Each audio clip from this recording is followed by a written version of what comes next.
Nesse segmento, nós abordamos a Revolução Industrial. De fato, a nossa discussão ela não começa, né, na Revolução Industrial. Ela vai começar um pouco antes, bastante antes. Por quê? Porque a Revolução Industrial ela tem um antecedente, né, um antecedente de modificação na dieta, no modo de produção dos alimentos, que de certa forma foi um dos fatores que contribuiu, né, decisivamente para que ela ocorresse. E que fator antecedente à Revolução Industrial é esse? Bom, esse fator é a Revolução Agrícola Britânica. A Inglaterra, antes da Revolução Industrial, vai passar por uma série de modificações muito importantes no campo. Modificações como o cercamento dos campos, em que você passa a ter uma dificuldade maior para o acesso à terra, né, para aquelas pessoas que não eram donas, né? E também você começa a separar a criação de animais da criação, ou melhor, da produção agrícola. Você começa a ter rotação de culturas, melhorando a fixação do nitrogênio. Você vai ter o uso de arado de ferro com tração animal, melhorando a maneira de você fazer a plantação. Você vai ter uma maior infraestrutura de transporte, né, tanto com estradas quanto com canais, permitindo que a produção de alimentos possa ser distante do local onde ocorre o consumo. Você vai ter drenagem dos campos, né, e isso permite um aumento da área onde você pode produzir. E também você tem a seleção artificial, né, acelerada de espécies animais, principalmente dos rebanhos, para a melhoria de sua qualidade e de sua produtividade. A consequência disso é que você vai ter um grande aumento da produção de alimentos e um aumento da produtividade agrícola. Produtividade agrícola aumentada significa que você vai precisar de menos pessoas trabalhando para produzir a mesma quantidade de alimento. E essas pessoas, entre aspas, né, excedentes, vão acabar migrando para as cidades, né, como pessoas desempregadas e liberadas da servidão, né, até certo ponto também liberadas por não terem mais função, dado o aumento da produtividade. E nas cidades elas vão se tornar a mão de obra que vai se engajar nessa nova forma de exploração do trabalho urbano, né, as manufaturas das cidades, certo?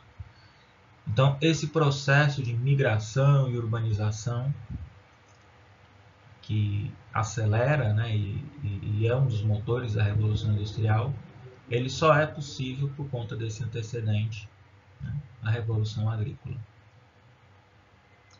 E é claro, né, é um processo de retroalimentação positiva, né, no sentido de que é um processo autossustentável, então, quanto mais você aumenta a produção no campo, aumenta a produtividade no campo, mais pessoas são liberadas para trabalhar na cidade. Isso faz com que o salário caia.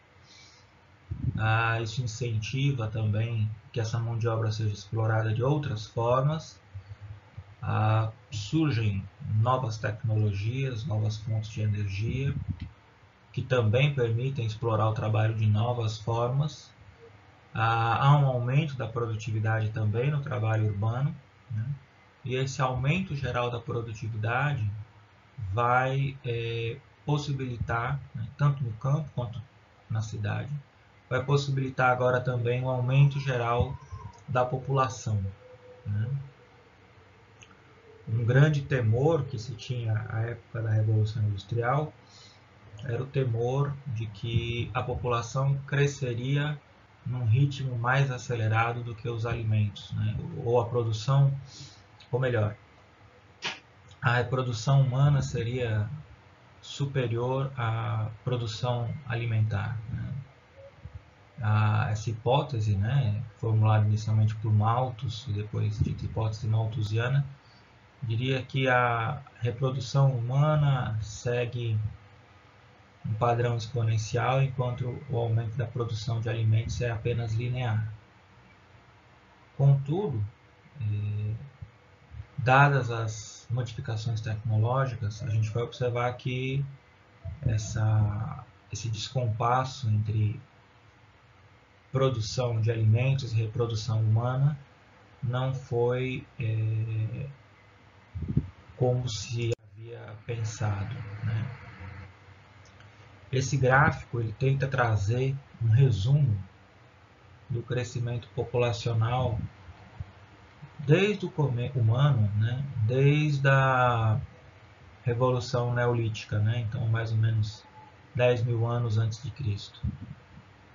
E o que a gente vê é que o crescimento ele é um fenômeno mais ou menos recente, né? Então a gente até por volta de 2 mil anos antes de Cristo, a gente observa a linha praticamente fixa, né? A gente observa um crescimento muito pequeno. Até o ano 1000 a gente observa um crescimento maior. Por volta do ano 1500, né, parece que o crescimento começa a tomar uma forma mais expressiva, mas de fato é a partir dos anos 1700, 1800 e principalmente dos 1900 em que a gente tem esse pico aceleradíssimo de crescimento. E surgem várias questões, né? Como essa espécie, né, que demorou aí milhões de anos, ou melhor, que demorou milhares de anos, né, para chegar até seu primeiro bilhão, conseguiu chegar a 7 bilhões, né, ou seja, como ela conseguiu ter esse crescimento tão expressivo e tão rápido, né? De fato, parece às vezes, de certa forma, até um crescimento não de uma espécie animal, mas de uma espécie bacteriana, ou um crescimento in vitro, né? Afinal, de onde é que vieram todos os recursos necessários para alimentar essa população que vinha em instabilidade, né? E rapidamente toma esse crescimento, né, num formato tão agudo, né, um crescimento exponencial tão intenso. Bom, a resposta para isso ela vai estar numa série de modificações, né, que ocorrem no modo de produção do alimento, dos alimentos, que ocorrem depois do processo de primeira e segunda revolução industrial. Essa modificação ficou conhecida como Revolução Verde, né? Verde aqui não no bom sentido, ou no sentido, né, positivo de verde, de algo, né, sustentável, não. A ideia de Revolução Verde significa novas formas de produção, principalmente de massificação, né, e intensificação da produção de alimentos, e que permitiram esse crescimento rápido, né, e intenso da população humana. Várias das características, né, estão aqui nessas duas imagens. Então, a gente vê grandes monoculturas. Nós vemos um avião lançando pesticidas, né? Então a ideia dos do uso de pesticidas, né, e desse tipo de produto químico para matar pragas, né, e matar também ervas daninhas. Isso é algo moderno, né, a produção disso só ocorre com o avanço da indústria química. Nós temos essa outra imagem, né, que mostra esses aspersores irrigando, né, e aí a gente já fala de bombas, motores, né, e a intensidade do uso da energia para também produzir alimentos, né. Um outro ponto importante dessas duas fotos aqui, a gente não vê pessoas trabalhando, né? Tem ali o piloto do avião, o técnico controlando os aspersores, mas não é uma agricultura que usa intensivamente mão de obra. Essas outras imagens, né, nos lembram da importância também da massificação da produção pecuária, né, e avícola. E aí a gente tem verdadeiras fábricas, né, de produção de ovos, uma concentração intensa, né, de animais em espaços muito pequenos, né. Também é importante destacar um outro fato, né, que foi uma seleção artificial muito importante, o uso de novas técnicas, né, para multiplicação dos animais, como a inseminação artificial. Com isso, foi possível obter linhagens de alta produtividade. Né? Alta produtividade aqui significando que são animais que ganham peso muito rapidamente, né, e ficam prontos para o abate. Lembrar que esse ganhar peso para fazer um paralelo com o que a gente conversou anteriormente, né, da carne que os caçadores-coletores comiam e da carne que a gente come hoje. Esse é um ganhar-peso que se baseia muito em aumento de gordura, né? São animais com a carne bastante gordurosa. E muitas vezes é essa gordura que dá, né, o sabor que nós estamos acostumados, né, a experimentar comendo carne.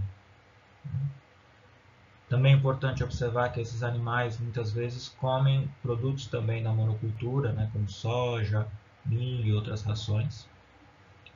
E aí a gente tem uma foto, né, do supermercado em que a gente vê a carne resfriada e embalada. Então, nos lembra mais uma vez da importância de sistemas de transporte, de armazenamento, né, e de possibilidade de você ter a produção, né, dos animais e a produção agrícola em geral sendo feitas em áreas muitas vezes bem distantes do local de consumo, dada essa possibilidade de transporte e armazenamento. Nesse slide nós temos uma fotografia de um dos grandes responsáveis pela Revolução Verde, né? Essa é uma fotografia de Fritz Haber, um químico alemão que, junto com Bosch, desenvolveu a industrialização da síntese da amônia. Né? Como a gente tinha comentado anteriormente, né, a fixação do nitrogênio é muito importante para a fertilização dos campos. E é graças a esse processo industrial que se conseguiu produzir em larga escala os fertilizantes necessários para a Revolução Verde. Importante destacar que no primeiro momento que essa síntese foi feita, ela tinha como objetivo a produção de explosivos no contexto da Primeira Guerra Mundial. E outro destaque importante é o papel da indústria química, né, ampliação da produtividade agrícola.